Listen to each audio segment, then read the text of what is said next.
첫 번째, 전문가의 노하우를 다운받아 쓸 수 있다. 둘째, 내 자료를 AI가 전부 기억하게 만들 수 있다.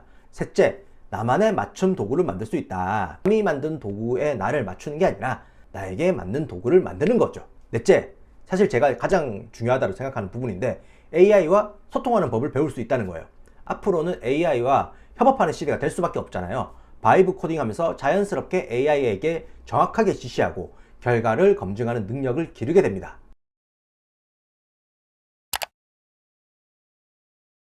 네, 안녕하세요. 팝업 스튜디오 최준호입니다. 전국에 계신 PR 마케터 여러분, 이런 경험 있으시죠? 개발팀한테 이것 좀 간단할 것 같은데 좀 만들어주세요 했더니 이제 다른 일정들이 막 많아요. 그래서 백로그에 넣어둘게요 라는 친절한 대답을 받았지만 한 3개월 정도 지나고 그거 못 참고 결국 구글링 하면서 엑셀로 어떻게든 만들어서 떼었던 기억. 아니면 뭐 이런 거죠. 회사에 한 달에 한 5만원 정도 하는 소프트웨어 애저 서비스 도구를 쓰고 싶은데 회사에 사달라고 하면 꼭 그거 필요하냐라고 물어보고 뭐 설명하기 애매하고 뭐 또 구매하는 방법이 또 너무 복잡하고 그런 일들이 되게 반복되었을 것 같습니다. 사실 저도 그랬거든요. 2개월 전까지는. 근데 저는 그리고 우리 회사는 이제 그런 거 안 기다립니다. 필요하면 그냥 만들어 씁니다. 코딩을 배워서요? 아니요. AI한테 이거 만들어줘 라고 이제 시키면 되거든요. 이게 요즘 말하는 바이브 코딩인데요.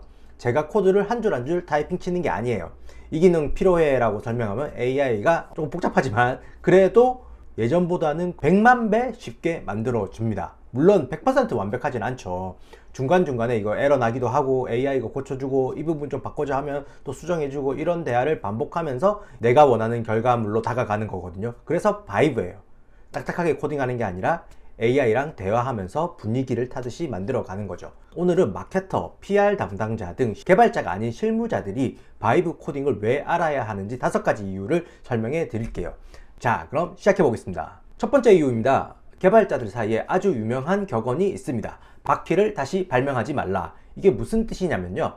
자동차 만들려면 바퀴가 필요하잖아요. 근데 바퀴를 다시 발명할 필요가 있을까요? 이렇게 막 바퀴는 이렇게 생겼어 이러면서 이미 잘 만들어진 바퀴가 있으니까 그걸 사다가 끼우면 되죠. 개발자들은 이걸 오래전부터 해왔습니다. 로그인 기능 만든다든지 결제 기능 만든다든지 이럴 때 보면 이미 누가 만들어 놓은 기능을 오픈소스로 다 풀어져 있거든요. 이렇게 남이 만들어 놓은 코드를 가져다 쓰는 걸 라이브러리를 쓴다라고 하는데요.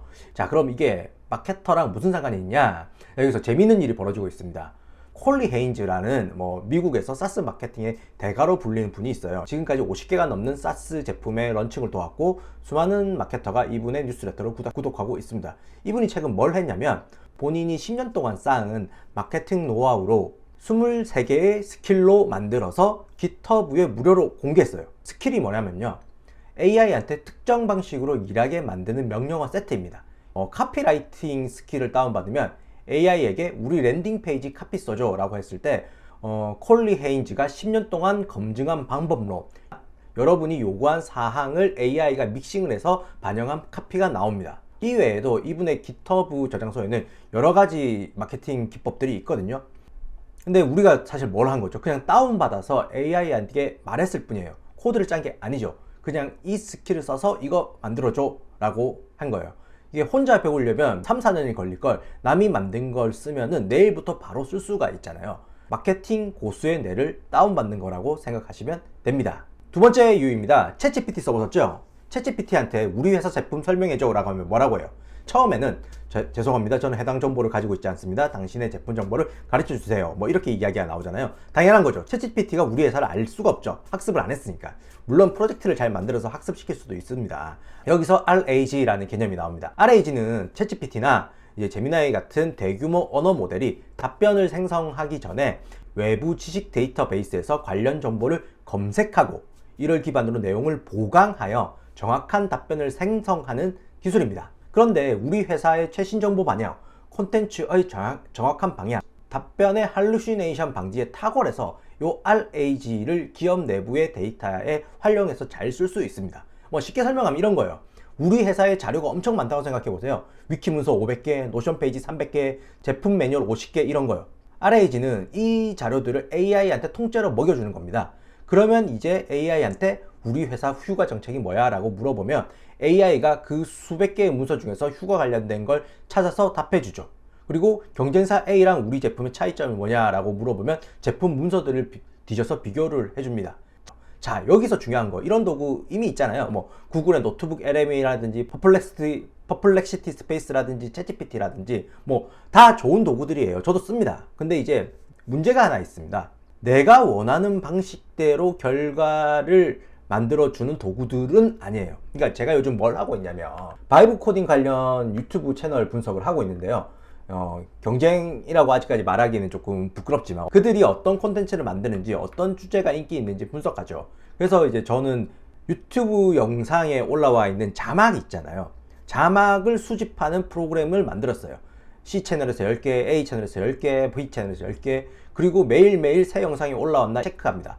다 자동화되고 저는 그 자동화된 결과를 보고 전략을 세우고 콘텐츠를 만들죠. 또 이제 뭐 더 궁금한 것들, 이 채널에서 초보자 타겟에서 성공한 건 뭐야? 지금 우리는 뭘 해야 될까? 이런 것들을 물어볼 때 RAG를 통해서 우리 회사를 학습한, 우리 회사에 나도 모르는 회의록, 저쪽 팀에서 한 방향, 이런 것들을 다 응축해서 뭔가 결과물을 만들어 주는 거죠. 그래서 저는 이걸 직접 만들고 있습니다. 사실 요거에서 제가 바이브 코딩에서 한 거는 이제 유튜브로 API 영상 정보 가져오고 자막 수집하고 채널별로 정리하고 제가 원하는 질문에 딱 맞게 분석해주는 시스템. 이게 말로 하면 어려워 보이는데 제가 이걸 코딩을 한 게 아니잖아요. 제가 사실 어떻게 AI에게 명령했냐면 빅킷의 PDCA 기능으로 내가 지정하는 유튜브 경쟁 채널 10개를 아까 말한 마케팅 스킬을 활용해서 분석을 한 다음에 우리 회사의 위키 백과를 RAG 개념으로 분석해서 내가 만들고 싶은 바이브 코더 입문자들에게 전하고자 하는 콘텐츠를 추천해줘. 이렇게 AI에게 말해서 만들었습니다. 사실 이 대본도 그렇게 해서 나온 거고요. 물론 중간중간 에러도 나고 안 되는 것도 있습니다. 실제로 개발한 시간은 최 5시간이 되지 않습니다. 저의 니즈는 굉장히 한정적이고 정확하니까요. 어떤 프로그램보다 정확하죠. 왜? 내가 만들고 싶은 걸 만들었으니까요. 핵심이 뭐냐면요, 범용 도구는 평균적인 사용자를 위해서 만들어진 거예요. 다 어느 정도는 되는데 딱 내 상황에 맞진 않죠. 근데 바이브 코딩하면 나에게 딱 맞는 도구를 만들 수가 있어요. 그리고 다시는 안 보는 수많은 회사 내 회의록들이 데이터로 살아 숨쉬는 컨텐츠를 만들 수 있게 해주는 거죠. 저는 이게 사실 가장 핵심이라고 생각하는데요. 프로그래밍 언어라는 말 있잖아요. 왜 언어라고 할까요? 이 프로그래밍 언어는 영어, 한국어처럼 소통하는 수단이기 때문입니다. 한국인에게는 한국어로 말하고 컴퓨터에게는 프로그래밍 언어로 말하는 거죠. 그러면 AI는요? AI도 결국 컴퓨터들이거든요. 그러면 AI가 가장 잘 알아듣는 말이 뭘까요? 현재까지는 프로그래밍 언어라고 생각을 합니다. 챗GPT에게 버튼 예쁘게 만들어줘 라고 하면 어떻게 될까요? AI가 해석을 하겠죠. 예쁘다가 뭔지, 파란색이 예쁜 건지, 둥근 게 예쁜 건지. 그래서 결과물이 내 기대랑 다를 수 있죠. 그런데 이렇게 말하면요, 버튼 배경색 샵 3B82F6, 모서리 반경 8px, 패딩 상하 12px, 좌우 상하 24px, 호버 시 밝기 10% 증가. 정확히 만들어주거든요. 저게 무슨 말인지 지금 당장 몰라도 됩니다. 중요한 건 방향이에요. 바이브 코딩을 하다 보면 자연스럽게 AI에게 더 정확하게 지시하는 방법을 배우게 돼 있습니다. 처음에는 예쁜 버튼 만들어줘 했다가 구체적으로 말해야 하는구나를 깨닫고 진한 파란색 모서리 둥근 버튼 만들어줘 라고 해봐요. 그럼 더 나아져요. 이런 식으로 점점 AI가 알아듣기 좋은 방식을 익히게 되는 겁니다. 이게 왜 중요하냐면요, 앞으로 우리는 AI와 협업을 해야 돼요. 이건 선택이 아니고 필수잖아요. 지금도 그렇잖아요. 근데 같은 AI를 써도 결과물이 다 다르잖아요. 어떤 사람은 AI를 써서 엄청 좋은 결과를 내고 어떤 사람은 AI가 별로더라 라고 해요. 차이가 뭘까요? AI에게 어떻게 말하는지가 결정적인 차이예요. 바이브 코딩을 하면 이걸 자연스럽게 배워갈 수 있습니다.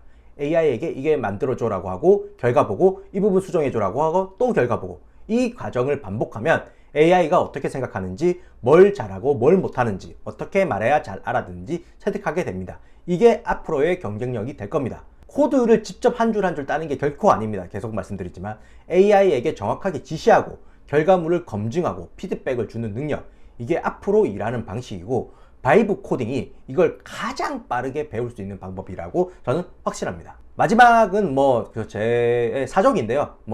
앞에서 나만의 도구를 만들 수 있다, 직접 만들었다 이런 얘기를 하잖아요. 모든 걸 직접 만들려고는 하지 마세요. 불가능합니다. 어떤 마케터는 바이브 코딩으로 썸네일 생성기를 만들어요.